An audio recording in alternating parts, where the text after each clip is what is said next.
يا ترى مين بيقع في الحب أسرع، الراجل ولا الست؟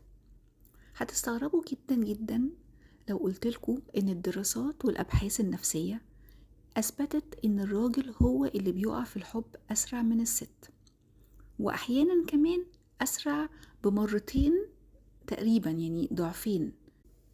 بالرغم إن الصورة الشائعة طبعا إن الست هي الأكثر عاطفية وهي اللي بتحب أسرع وهي اللي بتتعلق أسرع، إلا إن الحقيقة العلمية بتقول إن الراجل بيظهر مشاعر رومانسية قوية جدا في وقت بدري، وبيكون هو المبادر بالاعتراف، وهو اللي بيقول بحبك في الأول، وهو اللي بيكون متأكد من مشاعره أكتر وأسرع من الست، إن هو خلاص اختار صح.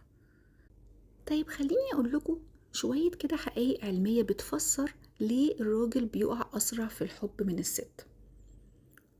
الأبحاث كشفت إن الراجل بيحتاج في المتوسط فترة مش أكتر من شهر علشان يقع في الحب. أيوة، ما تستغربوش، دي أبحاث. أما الست بتحتاج في حوالي 2.5 ل3 شهور عشان تحس إن هي ابتدت تحب. كمان المشاعر بتفرق بين الراجل وبين الست، عشان الراجل بيميل إن هو يطور مشاعره الرومانسية بناء على الانطباعات الأولى. يعني فعلا فكرة الانطباع الأول يدوم، أو هو ده اللي بيجذبه وبيخليه ياخد قراره إن هي دي الست اللي عايز يكمل معاها، بتحصل مع الراجل. لكن الست بتكون أكتر حذر وبتتأنى أكتر وبتاخد وقت أطول عشان أصلا تقيم الشريك قبل الاستثمار العاطفي.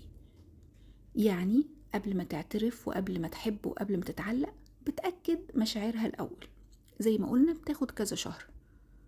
كمان حاجة، بيقولوا إن الاعتراف بالمشاعر معظم الرجالة بتكون هي المبادرة وبتكون صادقة علشان هي فعلا حست.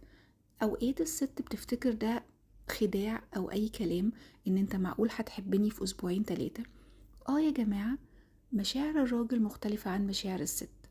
لو احنا تفهمنا ده، الست تتفهم ده والراجل يتفهم ده، هنعيش سعدة جدا، علشان مش هيبقى فيه بقى كلام من حتة ان الراجل ده متسرع، ده بيضحك عليا، ما معقولة حبني من اول نظرة. والناحية التانية الراجل يقول ايه ده، هي الست دي مالها باردة كده ليه، هي مش بتحبني ولا ايه، ده انا عمالة اقول لها واظهر مشاعر واعمل ومش عارفة ايه، وهي ليه مش بتبادلني نفس الشعور. فأدينا فهمنا السبب، وياريت تكون الناس كلها متأنية في ان هي تدي بعض فرصة وتفهم دماغ بعض. افهموا دماغ بعض، ما تعيشوش بدماغكم انتوا لوحدكم، ده هيفرق كتير وهيأثر المسافات.